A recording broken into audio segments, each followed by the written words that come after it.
2007। আমি তখন এসএসসি পরীক্ষার্থী। স্থানীয় একটা স্কুলের ভালো ছাত্র ছিলাম। একজন মুসলিম মেয়ের সাথে আমার সম্পর্ক ছিল এবং একটা পর্যায়ে কিছু সমস্যার কারণে আমার বাবা আমাকে চকরিয়ায় পাঠিয়ে দেন এবং চকরিয়া গোরখ বিদ্যাপীঠ স্কুলটা কক্সবাজার জেলার শীর্ষ স্কুল ছিল। অনেকেরই সেটা জানার কথা। সুতরাং বিভিন্ন জায়গা থেকে লেখাপড়া করতে আসতো ওখানে ছেলেমেয়েরা, বিশেষ করে কক্সবাজার, বান্দরবান, মহেশখালী ওইসব এলাকা থেকে ছেলেমেয়েরা বেশি আসতো।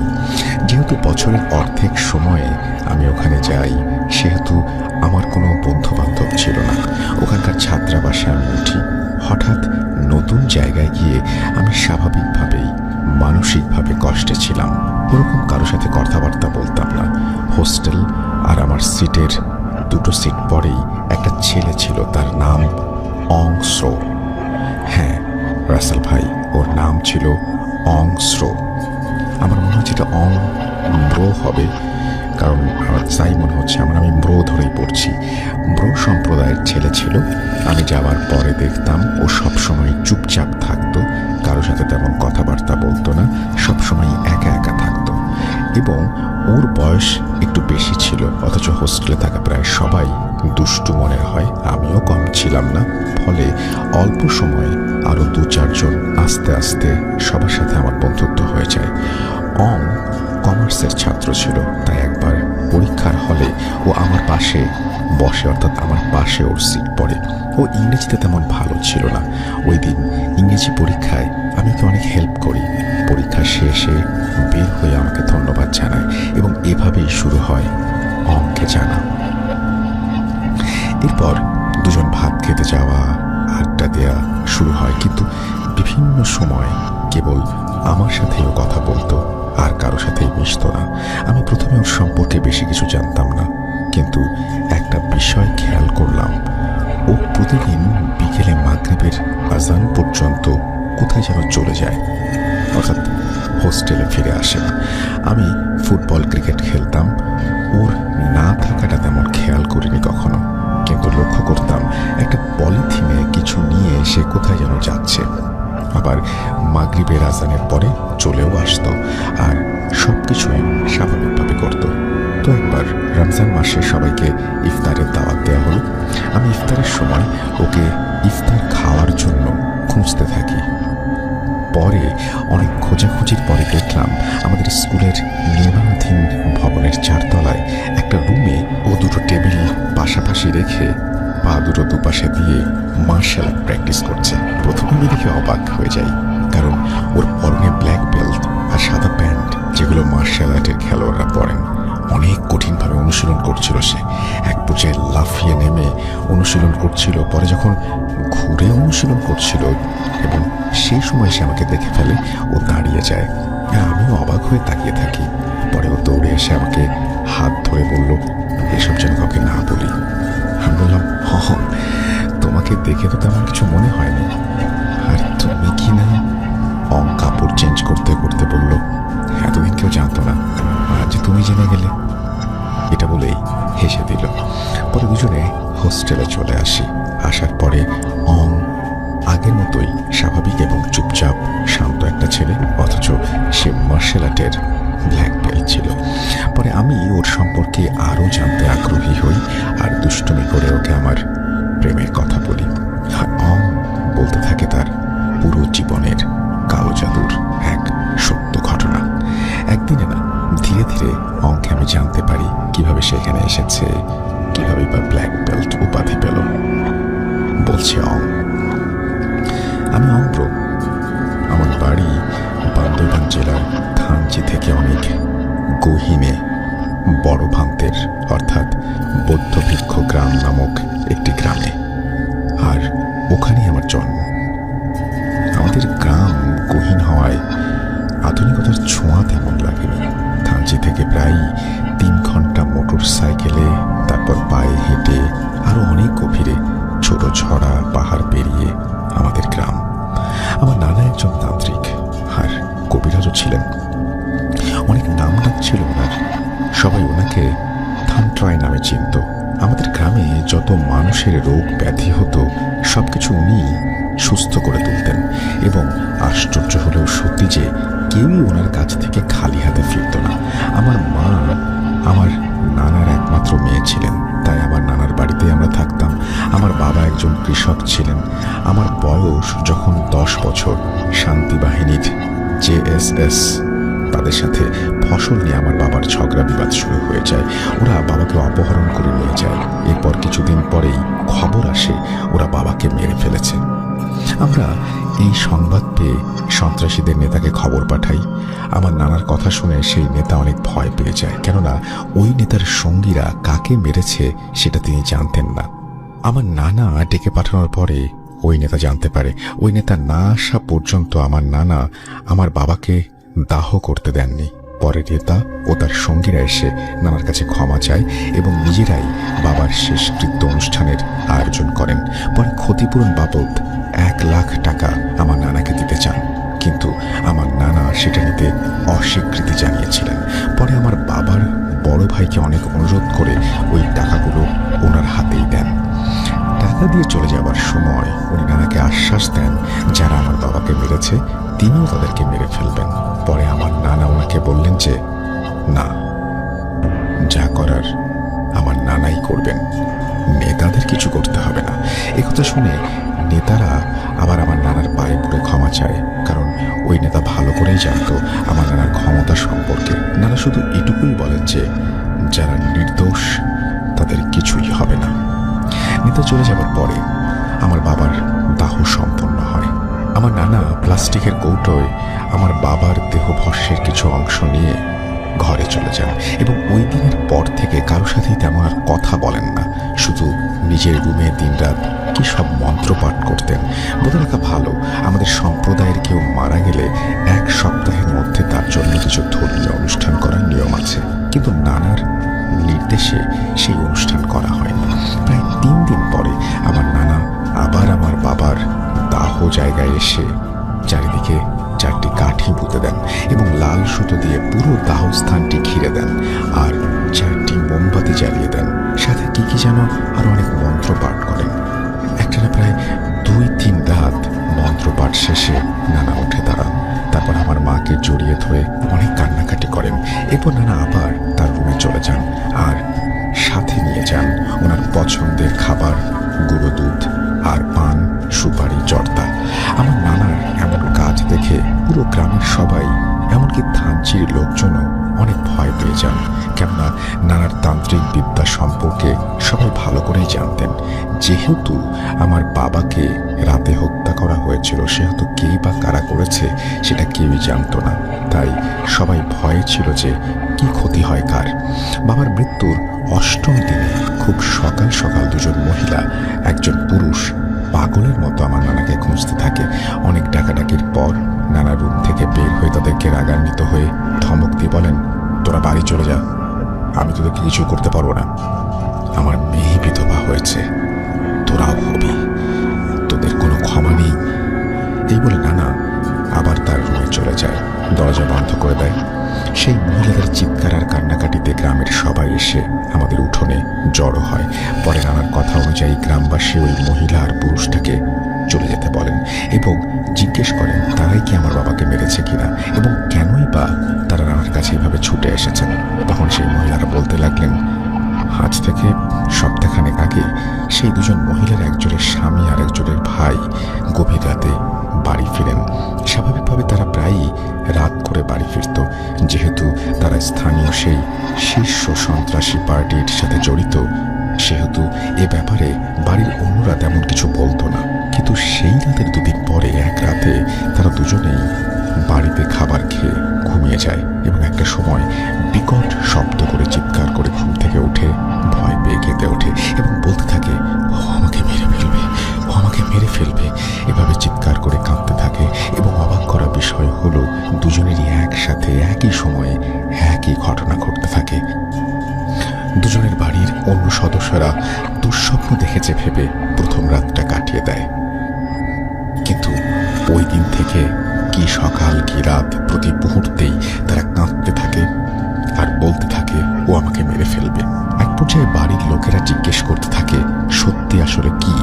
তখন তারা সেই সত্যি বলে দেয় এবং তারা বলে তারাই আমার বাবাকে মেরেছে এবং তারা আমার বাবাকে সবসময় চোখের সামনে দেখছে আর আমার বাবা নাকি ওদের মারতে যাচ্ছে। দুজনের পরিবার একই সাথে একই এলাকায় হওয়ায় তাদের এমন কথা শুনে তাদের পরিবার একই সাথে একটা স্থানীয় কবিরাজের কাছে যান। কবিরাজ এই ব্যাপারে জানতে সন্ধ্যায় আসনে বসেন। কিছুক্ষণ পরে এক লাফে দাঁড়িয়ে যান এবং অনেক ভয়ে ভয়ে বলতে থাকেন, আমাকে মাফ করে দেন, আমি আমার জীবনে এরকম কোনো কিছু মোকাবেলা করিনি। এটা অনেক অনেক উচ্চ স্তরের কালো জাদু, ডাকিনী বিদ্যা, এবং এটা কোনো জিনভূতের কাজ নয়। এটা সরাসরি ওই মৃত লোকটার আত্মার কাজ, যাকে এখনো মুক্ত করে দেওয়া হয়নি, এবং যিনি এসব করছেন তিনি সেই কাজে নিজের জীবন অধিষ্ঠান করে কাজ করছেন। সম্ভবত তোমাদের রোগীর মৃত্যু আগামী 9 থেকে 11 দিনের মধ্যে হবে। আর এরকম কাজ কেউ যদি করতে পারে তবে সেটা তিনি আমার গুরু ধানচাই, এবং যদি সমাধান করতে পারে কেউ সেটা উনি। এই বলে তিনি দুহাত করজোড়ে নমস্কার করে বলতে থাকেন, গুরু আমাকে ক্ষমা করো, আমি তোমার কাছে হাত দিয়েছি। কবিরাজের এমন অসহায় কথা শুনে রোগীরা প্রায় পাগল প্রায় হয়ে যায়। তাদের পরিবার এই খবর জানতে পারে, তারা আমাদের বাবার সম্পর্কে জানতে পারে। পরে তারা নানার কাছে ছুটে আসে ক্ষমা চাইতে, কিন্তু আমার বাবা নিরপরাধ থাকায় আমার নানা নাছোড়বান্দা ছিলেন। পরে তারা আমাদের গ্রাম থেকে নিজের গ্রামে চলে যায় আর নানা আবার নিজেকে ঘরে বন্দি করে ফেলেন আর সাধনায় মগ্ন হয়ে যান। বাবার মৃত্যুর 11 দিনের মাথায় খবর আসে সেই দুজন মানুষ মারা গেছে। শোনা যায় 10 দিনের দিবাগত রাতের শেষ দিকে তারা দুজনেই অনেক চিৎকার করতে থাকে এবং এক পর্যায়ে একেবারে চুপ হয়ে ঘুমিয়ে যায়। ঘুমাচ্ছে ভেবে বাড়ির সবাই যে যার রুমে চলে যায় এবং সবচেয়ে আশ্চর্যের বিষয়, পরদিন সকালে দুজনকেই মৃত অবস্থায় পাওয়া যায় এবং ঘাড় তাদের পেছন দিকে মোড়ানো ছিল, চোখ খোলা অবস্থায়। 11তম দিন দুপুরে আমার নানা রুম থেকে বের হয়ে সবাইকে ডেকে বাবার শেষকৃত্যের জন্য পুনরায় আয়োজন করতে বলেন। আজকে নানার মুখে কোনো কষ্ট দেখেনি, তিনি হাসছিলেন মৃদু মৃদু। পরে নিজে থেকে ছড়া অর্থাৎ নদীতে গিয়ে গোসল করে এসে বাবার দাহ করার জায়গায় গিয়ে দাঁড়িয়েছিলেন এবং কি কি যেন বলছিলেন। পরের দিন সকালে 11তম দিনে আমাদের স্থানীয় বিহার বৌদ্ধ মন্দির থেকে দুজন ভান্তে অর্থাৎ বৌদ্ধ ভিক্ষু এসে বাবার শেষকৃত্য অনুষ্ঠান শেষ করেন, কিন্তু আমাদের বিহারের বড় ভান্তে ধর্মগুরু তিনি আসলেন না। ভান্তেরা চলে গেলে আমার নানা তার ঘর থেকে 2টো রশি, 2টো কাপড়ের পুতুল আর কি কি সহ বাবার দেহ ভস্মকে আগুনে পোড়ালেন এবং মাটি চাপা দিলেন। বাবার প্রথম দাহস্থানের চারিদিকে দেয়া লাল সুতার বাঁধন কেটে দিলেন, খুঁটি এবং লাল সুতোগুলো আগুনে পুড়িয়ে দিলেন। তারপর আমার হাতে কবরের ওপর মাটি দেয়ালেন, মোমবাতি ধূপকাঠি জ্বালিয়ে দিলেন। সব শেষ করে বাড়িতে এসে আমার নানা আমার মাকে জড়িয়ে ধরে অনেকক্ষণ কাঁদলেন। তারপর প্রায় 12 দিন পরে নানা মুখে ভাত দিলেন। এরপর তিনি বেশ কিছুদিন অসুস্থ ছিলেন। অসুস্থ অবস্থাতেই তিনি মানুষের সেবা করতেন। 2006 সালে মারা যান। পরে আমাকে আমার মা বান্দরবন শহরের একটি খ্রিশ্চান স্কুলে ক্লাস 6-এ ভর্তি করিয়ে হোস্টেলে দিয়ে দেন। আমি ওখানেই পড়ালেখা করি আর মার্শাল আর্ট শিখি। ছিল মাছ।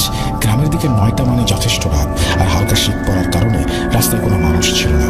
তিনি আসছিলেন এবং ওনার বাড়ির কাছাকাছি আসার আগে একটা বিল আছে যেটার নাম স্থানীয় লোকেরা জৈলার বিল বলে। তো জৈলার বিলের রাস্তার পাশ দিয়ে যাওয়ার সময় ওনার ওপরে কে যেন ঢিল ছুঁড়ে মারে। তৎক্ষণাৎ তিনি আশেপাশে খুঁজতে থাকেন, কিন্তু কাউকে দেখতে পান না। নিজের মনের ভুল ভেবে আবার বাড়ির দিকে হাঁটতে থাকেন। তখন আবার ওনার শরীরে কেউ ঢিল মারে। তিনি সাহসী ব্যক্তি ছিলেন, তিনি কিছুটা পিছিয়ে দেখতে চান যে কেউ ওনার সাথে ইচ্ছাকৃতভাবে মজা করছে কিনা, কিন্তু তিনি কাউকেই খুঁজে পান না। রাস্তায় তিনি একাই ছিলেন। তখন তিনি কিছুটা ভয় পান এবং বাড়ির উদ্দেশ্যে যেতে থাকেন। এবং তৃতীয়বার যখন ওনার উপরে ঢিল পড়ে তিনি খারাপ কিছুর উপস্থিতি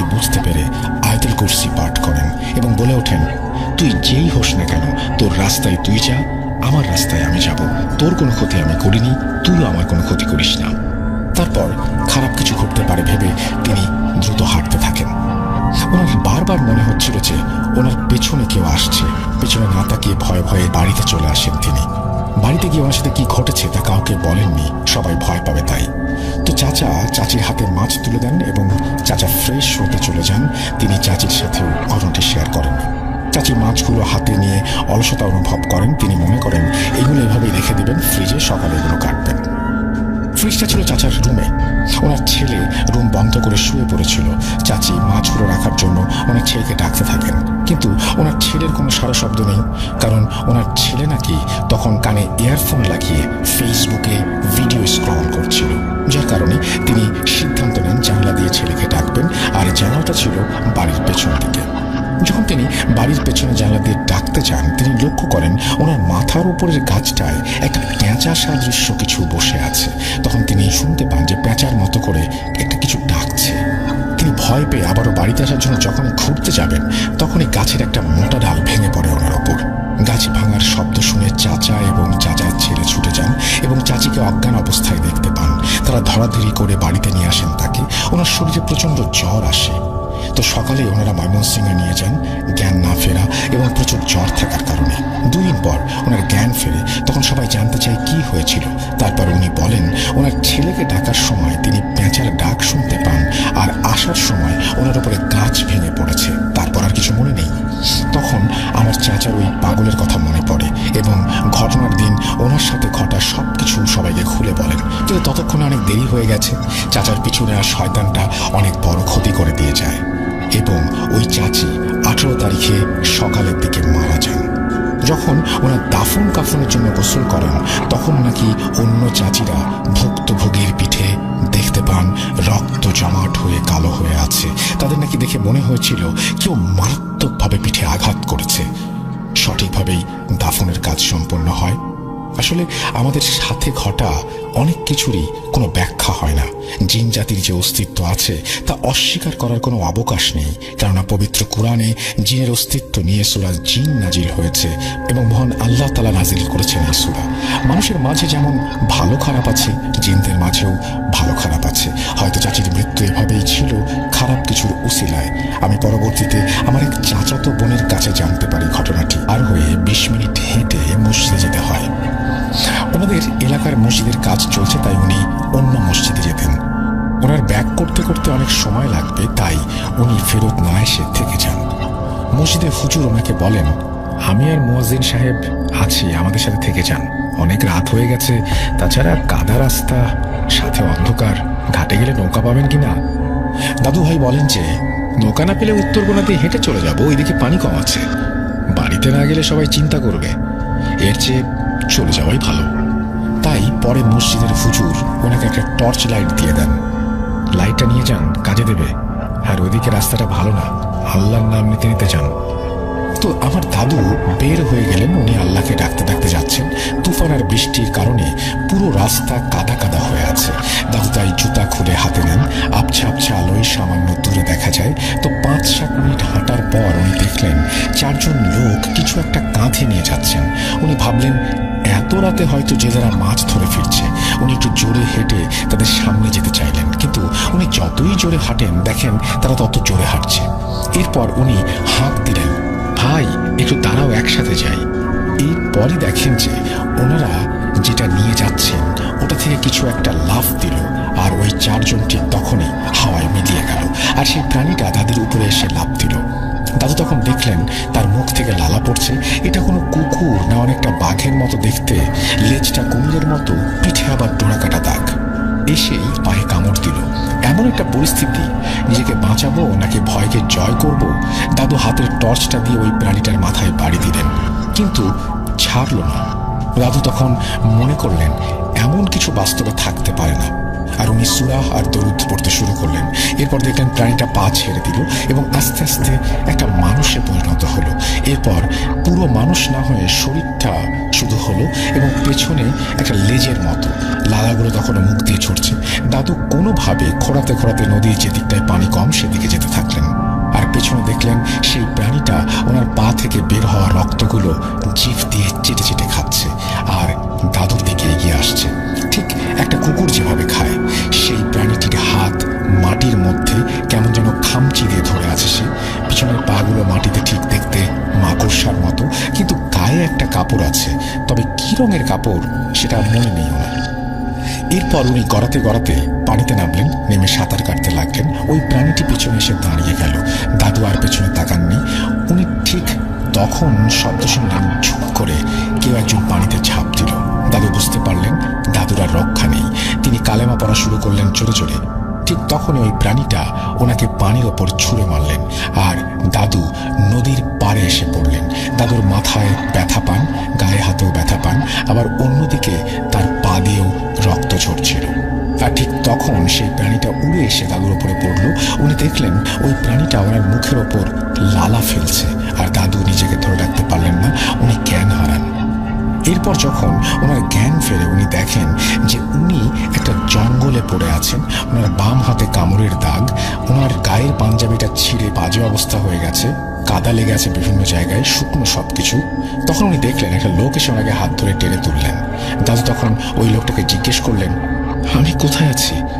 গতকাল রাতে। লোকটা থামিয়ে বললেন, আমি সব জানি, আপনার বলতে হবে না। আপনার গতকাল রাতে এভাবে কাউকে ডাকা ঠিক হয়নি।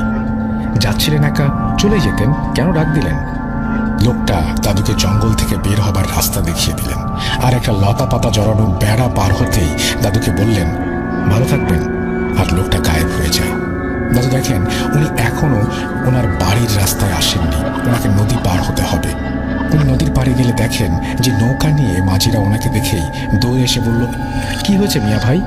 তারপর ওনারা ধরে নৌকায় ওঠান। ওনাকে জিজ্ঞেস করায় উনি বলেন যে রাতে মাথা ঘুরে পড়ে গিয়েছিলেন, কিন্তু উনি আসল ঘটনা বলেন না। উনি চাচ্ছিলেন আগে বাড়িতে পৌঁছাবেন, তারপর কারোর সাথে কথা বলবেন। উনি গা হাত নৌকায় থাকতে থাকতে ধুয়ে নিলেন। ওনার পায়ে একটা কাপড় দিয়ে কিছু একটা লাগানো ছিল, পাঞ্জাবির বিভিন্ন জায়গায় ছিঁড়ে গেছে, রক্ত লেগে আছে। পরে উনি বাসায় এসে সময় মতো সবাইকে ঘটনাটি বললেন।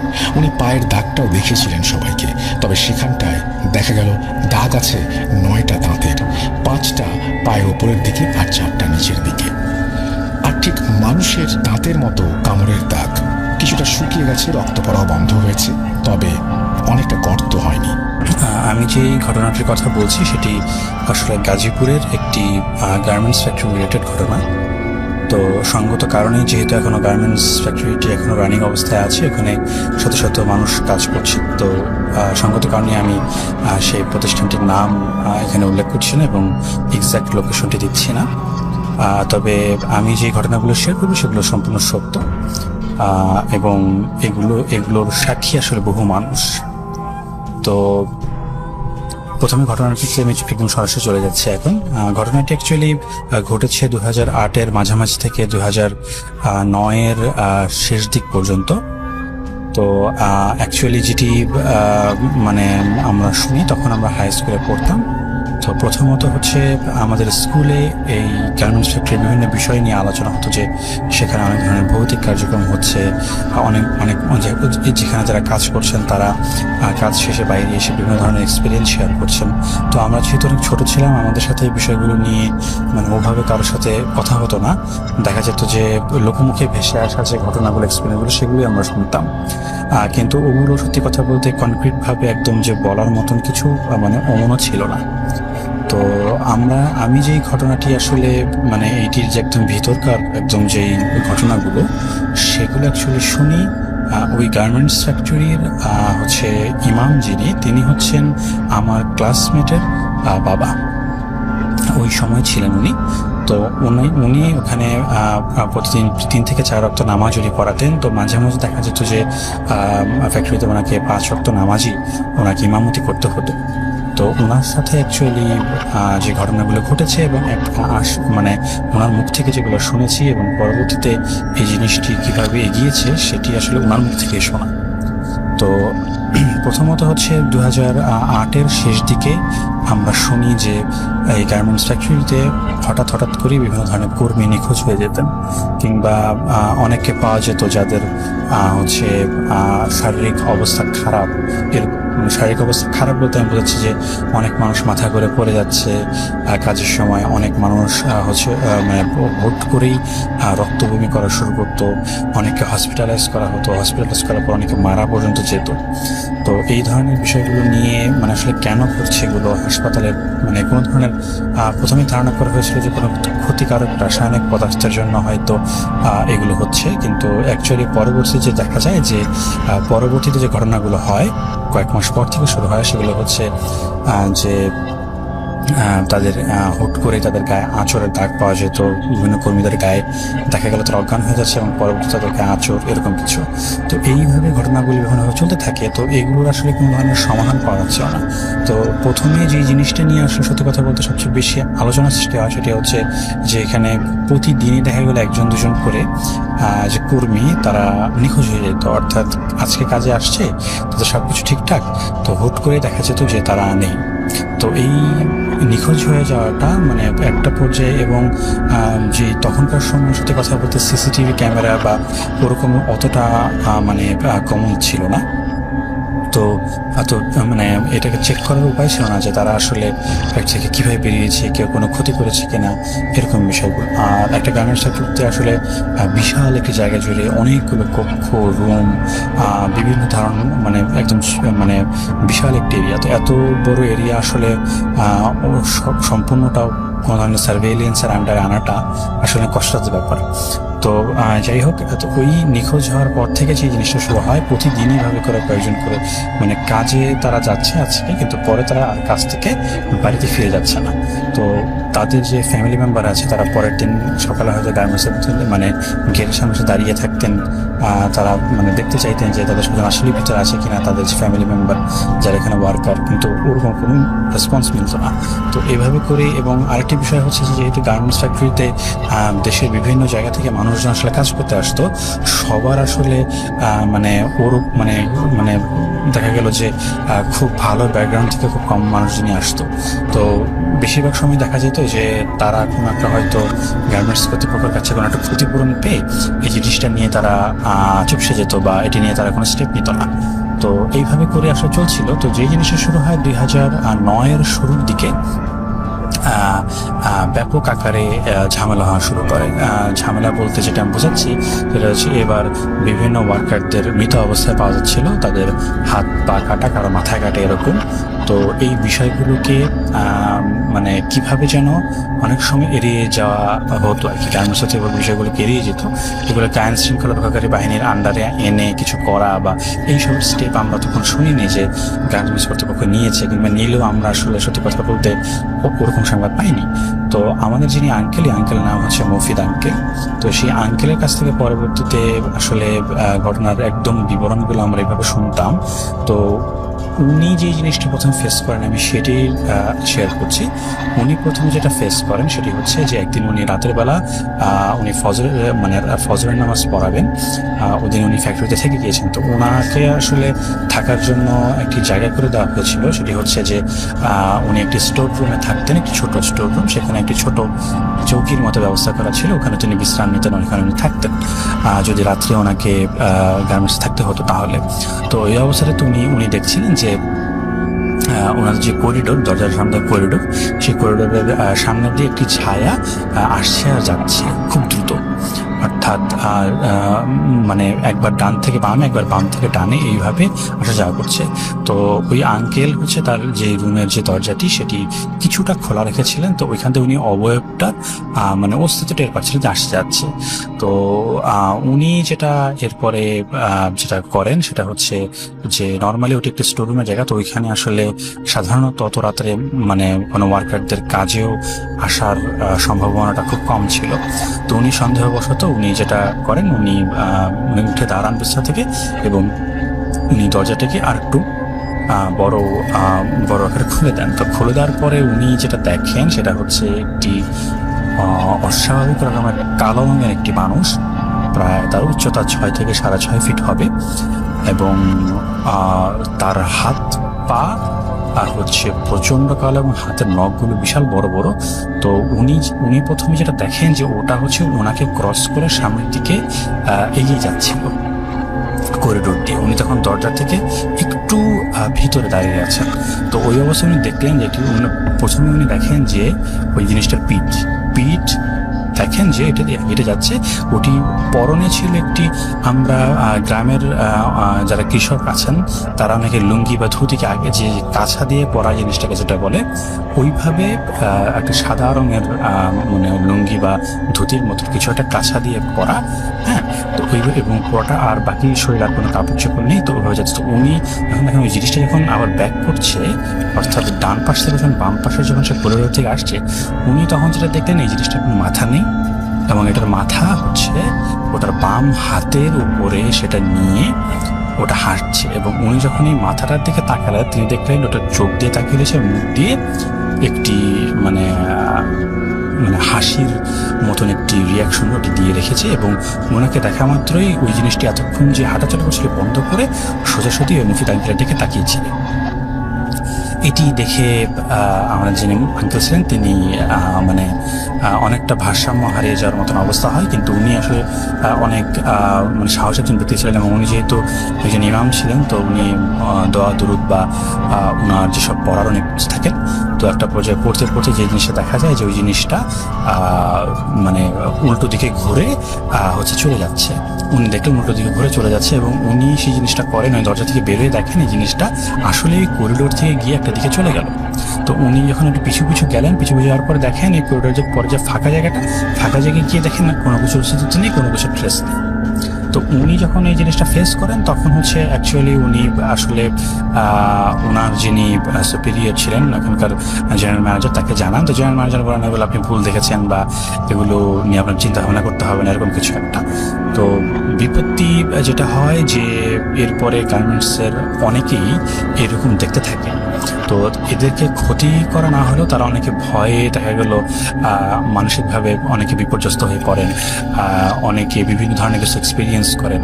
তো এই আর ওদিক দিয়ে তো নিখোঁজ হওয়া কিংবা চলতেছে। তো একটা পর্যায়ে গিয়ে যেটা হয় যে মানে এইখানে আসলে কাজ করার জন্য লোকের সংখ্যা মানে কমে আসে, কিন্তু কারণ এই জিনিসগুলো আসলে গোপন করার মতন। একটা পর্যায়ে গিয়ে যখন জানতে পারেন এভাবে একজন করে চলে যাচ্ছে প্রতিদিন অথবা একদিন পর তখন অনেক মানুষ এখানে মানে কাজ করতে চাইতো। তো একটি পর্যায়ে সত্যি কথা বলতে মালিক পক্ষ থেকে একজন যিনি এমডি তিনি আসেন এই আঙ্কেলের সাথে কথা বলতে। তো কথা বলে উনি এই আঙ্কেলকে জানান যে অ্যাকচুয়ালি প্রায় বছরখানেক ধরে প্রতিদিন রাতে উনি একটা স্বপ্ন দেখেন। এই স্বপ্নটি হচ্ছে যে একটি কালো ধুতি পরা লোক, মাথাহীন লোক, ওনার এমডি ডেসক্রিপশন মতে আমাদের আঙ্কেল দেখেছেন হুবহু সেম অমরা টেলার স্বপ্নে আসছে, এসে বলতেছে যে এইখানে মানে তুই টিকতে পারবি না, তোর এই প্রতিষ্ঠান টিকবে না, তুই যদি এখানে টিকাতে চাস তাহলে তোর মেয়েকে এখানে বলে দিতে হবে। উল্লেখ্য এমডির মাত্র একটি সন্তান ছিল, একটি মেয়ে সন্তান। তো হুজুরকে বলেন উনি এইটি প্রায় বছরখানেক ধরে দেখছেন এবং যেদিন থেকে উনি আসলে দেখছেন সেদিন থেকেই উনি গার্মেন্টসের বিভিন্ন ধরনের এক্সপিরিয়েন্স সম্পর্কে উনি রিপোর্ট পাওয়া শুরু করেছেন। কিন্তু উনি এই বিষয়টাকে উনি মানসিকভাবে শুধুমাত্র যে আর্থিক লোকসান হতে তাই না, উনি মানসিকভাবে অনেক ভেঙে পড়েছেন।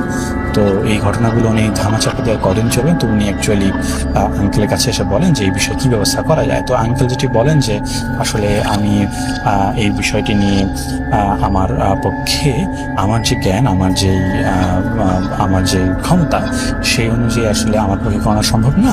তবে উনি আসলে আমার আঙ্কেল চট্টগ্রামের একটি বিখ্যাত মাদ্রাসা থেকে লেখাপড়া করেছিলেন। তো উনি বললেন যে ওনার এক বড় ভাই আছেন যিনি এখন এই মাদ্রাসার শিক্ষক, তাকে তিনি আনতে পারেন, তিনি এসে আর কি ফাইন্ড আউট করতে পারে প্রবলেমটা কি। তো যে কথা সেই কাজ। তো ওরকমভাবে খুব ইমিডিয়েট বেসিসে হচ্ছে ওই হুজুরকে চট্টগ্রামের সেই মাদ্রাসার হুজুরকে আনা হয়। তো চট্টগ্রাম মায়ের হুজুর উনি আসেন, উনি আসার পরে পুরো ফ্যাক্টরিটা ঘুরেন, উনি দেখেন সবকিছু, ঘটনা সবকিছু শোনার পরে উনি যেটা বলেন যে আমাকে আসলে এখানে কি হচ্ছে সেটা জানার জন্য আসনে বসতে হবে। তো যেই সব জিনিসপত্র নর্মাল আসনে বসার জন্য লাগে, যেমন মোমবাতি, আগরবাতি বা বিভিন্ন ধরনের জিনিস, এগুলো নিয়ে উনি গার্মেন্টস একটি ফাঁকা জায়গাতে উনি বসেন। তো বসার পরে উনি ওনার যেই জিনগুলো তাদেরকে উনি মানে ডাকেন। তো ডাকার পরে মানে ওনার সাথে জিনিসগুলো দেখেন। তো এই জিনরা যেটা বলে সেটি হচ্ছে যে আপনি যত তাড়াতাড়ি সম্ভব এখান থেকে চলে যান।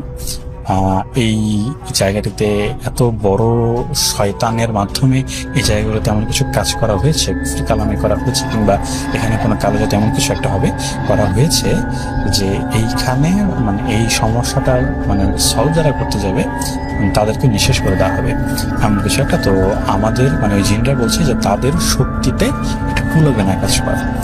কিন্তু ওরা যেটা জানে যে কেন করা হয়েছে, এটা জানার পরে তারা বলে যে অ্যাকচুয়ালি তারই অর্থাৎ গার্মেন্টসের যে এমডি তারই এক অত্যন্ত ঘনিষ্ঠ ব্যক্তি, মানে ঘনিষ্ঠ বলতে সে আর কি একজন পরিবারের একজন সদস্য আর কি মানে চেয়েছিল যে এই প্রতিষ্ঠানটি নির্মাণের জন্য মানে যে রেসপন্সিবিলিটি এটা তাকে দেওয়া হোক, বাট সেটা নাকি এমডি দেয়নি। তো না দেওয়ার কারণেই সে শত্রুতাবশত ঘুষ খাইয়ে যখন এই কনস্ট্রাকশনের কাজ চলছিল তখন এর ভিতরে পার্মানেন্টলি একটা কিছু ড্যামেজ করেছে, এবং এটা এমনভাবে করেছে যে মানে সাধারণ যে জিন তাদের পক্ষে এটি মানে সলভ করা সম্ভব না। তো ওনারা যেটি বলেন এটি ওই জিনরা বলেন যে আমাদের পক্ষে তো সম্ভব না, আপনি এখান থেকে যত চলে যান। তো এই কথা বলে উনি আসন শেষ করার পরে উনি সত্যি কথা বলতে উনি ওই এমডি এবং আমাদের যে মুফতি আঙ্কেল উনিকে যেটি বলেন যে এটি আসলে আমার পক্ষে সম্ভব না, কারণ আমার তো আসলে কোনো ক্ষমতা নেই। আল্লাহর কালাম সূরা কালাম দিয়ে আমি যেটি করতে পারি আমি জায়গাটা হয়তো বন্ধ করে দিয়ে যাবো, কিন্তু সত্যি বলতে যে কিছু কিছু সময় আসলে অনেক বড় ধরনের শক্তির প্রয়োজন হয়, মানে যারা হচ্ছে আল্লাহ এবং কোরআন শরীফের যে আয়াতগুলো আছে, অর্থাৎ এই যে বিষয়গুলো যে আছে, এই যে শক্তি শক্তিটার সর্বোচ্চ ব্যবহার করতে পারে এমন কাউকে লাগবে, এবং সেটির জন্য আসলে উনি যোগ্য না, ওনার এবং ওনার পরিবারের ক্ষতি হতে পারে, যেমনটা জিন তাদেরকে বলেছে। তো একটা পর্যায়ে গিয়ে যেটি হয় যে ওই যে চট্টগ্রামে যিনি হুজুর আছেন, তো উনি অ্যাকচুয়ালি লেখাপড়া করেছেন হচ্ছে ভারতের অ্যাকচুয়ালি খুব সম্ভবত জায়গাটার নাম উত্তরপ্রদেশের একটি জায়গা থেকে উনি লেখাপড়া করেছিলেন, উচ্চতর শিক্ষা নিয়েছেন ওখানকার একটি বিখ্যাত মাদ্রাসে। তো উনি যেটি জানান যে ওইখানে যিনি ওস্তাদ উনি বড় যিনি আলেম, ওনার সাথে উনি যোগাযোগ করবেন, দেখা যাবে উনি কি বলেন। তো তারপরে এভাবে যখন বিষয়গুলো আগাতে থাকে, তো একটা পর্যায়ে গিয়ে চট্টগ্রাম হুজুর বলেন যে ওই যিনি আছেন ভারতের যিনি আলেম আছেন উনি আসতে পারবেন, সলভ করতে পারবেন। উনি বলেছেন যে হ্যাঁ, ডেসক্রিপশন শুনে উনি যেটা বলেছেন যে হ্যাঁ এটি আমি সলভ করতে পারবো। তো কিন্তু উনি আসলে যেটি বলেন যে এটির জন্য আসলে মানে এটি খুব ব্যয়বহুল একটি মানে প্রক্রিয়া হতে যাবে। তো যেহেতু গার্মেন্টসের যিনি মালিক অর্থাৎ এমডি যিনি আছেন ওনার আসলে টাকা কোনো ফ্যাক্টর ছিল না, তো উনি যেটা বলেন যে হ্যাঁ যেমন খরচ হোক উনি করতে রাজি আছেন। তো যাই হোক, এবং যেহেতু একটি বিশাল বড় জায়গা জুড়ে এই কাজটি করা হয়েছে, তো অ্যাকর্ডিং টু অ্যাকচুয়ালি ওই চট্টগ্রামের হুজুর উনি যেটা বললেন সেই গার্মেন্টসের যে টোটাল এরিয়াটা, এই এরিয়াটার আসলে এরিয়াটাকে মানে এটি করার জন্য মানে এই এরিয়াটাকে ভাগ করে বিভিন্নভাবে অনেক লম্বা টাইম নিয়ে এই কালোজাদুটি করা হয়েছে। এবং এটি জানা গিয়েছে যে এটি করার জন্য যেই ধরনের তান্ত্রিকের দরকার হয় এই ধরনের তান্ত্রিক আসলে বাংলাদেশে পাওয়া যায় না। হ্যাঁ, তো যে এটি করেছে সে প্রচুর টাকা ইনভেস্ট করে এটি করেছে, এবং এটি একজন দুজন তান্ত্রিকের কাজ না। এবং তিনি বলেন যে এটি আসলে কয়েক ধরনের উঁচু মানের তান্ত্রিক যাদের কাজ আসলে মানে ভাষা প্রকাশ করার মতো না, তারা আসলে এই ধরনের খারাপ কাজই করে থাকে। হ্যাঁ, তো এই ধরনের কয়েক ধরনের তান্ত্রিকের তন্ত্রমন্ত্র এবং তাদের যেই কাজ পিশাচ দিয়ে যে কাজ সেগুলোই আসলে এখানে করা হয়েছে। যাই হোক, একটা পর্যায়ে গিয়ে ওই ভারতের যিনি আলেম আছেন তো উনি আসলে সাজেশন দেন যে প্রতিষ্ঠানটি বন্ধ করে রাখার জন্য, কারণ এখন যেহেতু জিনিসটা ফাইন্ড আউট করা হয়ে গেছে, তো সত্যি কথা বলতে ওই পিশাচদের আরো কোনো ভয়ঙ্কর রূপ হতে দেখা যেতে পারে এর জন্য। তো ওই ভারতের আলেম বলেন ফ্যাক্টরিটিকে বন্ধ করে দেওয়ার জন্য, এবং উনি দ্রুত বাংলাদেশে আসা ট্রাই করবেন। তো একটা পর্যায়ে গিয়ে হ্যাঁ উনি 2 সপ্তাহ টাইম নিয়ে বাংলাদেশে চলে আসেন, এবং উনি শুধু একা আসেননি, উনি প্রায় 10 জন ওনার অ্যাকচুয়ালি ওখানকার সাবঅর্ডিনেট তাদেরকে উনি নিয়ে আসেন সাথে করে। এবং চট্টগ্রামের যে মাদ্রাসা যে হুজুর আছেন ওনাকে বলেন আরও 30 জন হাফিজে কোরআন তাদের আনা যায়। তো এইভাবে করে অলমোস্ট প্রায় 40-50 জন একটা বিশাল টিম উনি আলেম বলেন যে 3 দিন ধরে এক নাগারে সেখানে যেই পয়েন্টগুলোতে ওই কানাচোদায় করা সেই পয়েন্টগুলোতে একজন একজন করে বসিয়ে 24 ঘন্টা কোরআন শরীফ পড়া হবে, টোটাল 72 ঘন্টা, অর্থাৎ 1 সেকেন্ডের জন্য হচ্ছে এখানে কোরআন তেলাওয়াত থামানো যাবে না। এবং ওই যে বড় হুজুর যিনি আছেন, যে ভারতের যিনি বড় আলেম আছেন, উনি এই সবগুলো পয়েন্টের মধ্যবর্তী এখানে বসে উনি ওনার যে প্রসেস সেটি উনি করে যাবেন। তো ওনারা যেটি বললেন যে উনি যেটি বলেন যে এইখানকার পিশাচটি এত শক্তিশালী যে একে আসলে তাড়ানো সম্ভব না। একে যেটা করতে হবে, একে মানে নিঃশ্বাস করতে হবে। একে যদি নিঃশ্বাস করা না যায় তাহলে এটি মানে আর যাই করি ঘুরে ফিরে এটা চলে আসবে, এটা এত শক্তিশালী। তো যাই হোক, যে কথা সেই কাজ। তো এইভাবে করে ওই প্রসেসগুলো ফলো করতে থাকেন। তো স্বাভাবিকভাবেই ওইখানে সাহায্য সহযোগিতার জন্য আমাদের ওই যে মফিদ আঙ্কেল যিনি ইমাম উনি ছিলেন, চট্টগ্রামের হুজুর ছিলেন, এরকম অনেকে ছিল। গার্মেন্টস কর্তৃপক্ষের যারা এমডি তারাও ছিলেন, এখানে এমডি ডিরেক্টর সবাই ছিল। তো ওই প্রসেসে মানে দেখা গিয়েছে যে 30টা পয়েন্টে ওনাদেরকে বসিয়ে দেওয়া হয় এবং হাফিজে কোরআন তেলাওয়াত শুরু করেন। তো ওনারা মানে ওই মফিদ আঙ্কেলের ভাষ্য মতে যারা কোরআন তেলাওয়াত করছিলেন এদের অনেকেই হচ্ছে অজ্ঞান হয়ে যাচ্ছিল। তো ওই অজ্ঞান হয়ে যাচ্ছিল এবং তাদের জায়গায় যেন কাউকে মানে বসানো যায় এবং ওরকম ব্যাকআপ প্রত্যেকের পাশে রেডি ছিল। এবং যারা অজ্ঞান হয়ে যাচ্ছিল তারা যখন জ্ঞান ফিরত, তাদেরকে জ্ঞান ফিরানো হতো, তারা যেটা বলতো যে সামনে ওনারা দেখছিলেন যে এই পিশাচগুলো তাদের সামনে এসে ওই পিশাচরা একে একে তাদের চোখ উপড়ে ফেলছে, তাদের কান ছিঁড়ে ফেলছে, তাদের একটা একটা করে হাতের আঙ্গুল এগুলো ছিঁড়ে ফেলছে, পা ছিঁড়ে ফেলছে, পেট থেকে তারা নাড়ি ভুঁড়ি বের করে এনে দেখাচ্ছে। তো এই জিনিসগুলো যখন সেশন হচ্ছিল অনেকেই হচ্ছে এগুলোকে সহ্য করতে না পেরে ওরা অজ্ঞান হয়ে যাচ্ছে। তো এইভাবে করে করে 72 ঘন্টা নানান প্রতিকূলতার পরে হচ্ছে যেই বড় হুজুর যিনি আছেন, অর্থাৎ বড় আলেম যিনি, ওই আলেম যেটা দেখেন উনি যেখানে বসে কাজগুলো করছেন যে ওনাকে একদম ঘিরে প্রায় একাধিক পিশাচ উনিকে ঘিরে আছেন। তারা ওই আলেমকে গালিগালাজ করছেন, তারা ওই আলেমকে হচ্ছে মৃত্যুর হুমকি দিচ্ছেন, তারা পরিবারের মৃত্যুর হুমকি দিচ্ছেন। এবং ওই আলেম কোথা থেকে এসছেন, ওনার বাবা মার নাম কি, সব কিছু বিশেষে বলে এবং আরও অনেক ভয়ঙ্কর কার্যকলাপ যেগুলো হয়তো ওই বড় হুজুর যিনি আছেন তিনি সব কথা আসলে বলেননি। তো এই জিনিসগুলো, তবে এইখানের মানে অদ্ভুত বিষয়টি হচ্ছে যে এইখানে যারা আসলে জিনিসগুলো ফেস করে সে সবাই হচ্ছে প্রসেসে যুক্ত ছিল। প্রসেসের বাইরে যেমন আমাদের মফিদ আঙ্কেল ভাই, তারা কিন্তু আসলে কিছু দেখেনি। তারা যেটা করে যে একদম যখন 72 ঘন্টা যখন একদম শেষ হয়ে যাবে, সে শেষ হওয়ার 5 থেকে 10 মিনিট এইটুকু টাইমে ওনারা অনেক বাজে কান্নার আওয়াজ শুনছেন, অর্থাৎ আর্তনাদ করছে। অর্থাৎ একটা হচ্ছে প্রাণীকে মানে জবাই করার সময় তারা যেই রকম একটা আর্তনাদ করে ওরকম আর্তনাদের আওয়াজ তারা আসলে মানে শুনেছেন। এবং ওনারা যেটা বলেন যে এই 5 থেকে 10 মিনিট এই আর্তনাদের ভাগ এতটাই মানে ভয়ঙ্কর ছিল যে মফিদ আঙ্কেল বা ওনারা যারা ছিলেন ওরা হচ্ছে কান বন্ধ করে রাখতে পারছিল। যাক, এই প্রসেসটা যখন আর্তনাদের থেমে যায় তখনই আসলে অফিসিয়ালি এই প্রসেসটা সম্পূর্ণ হয়।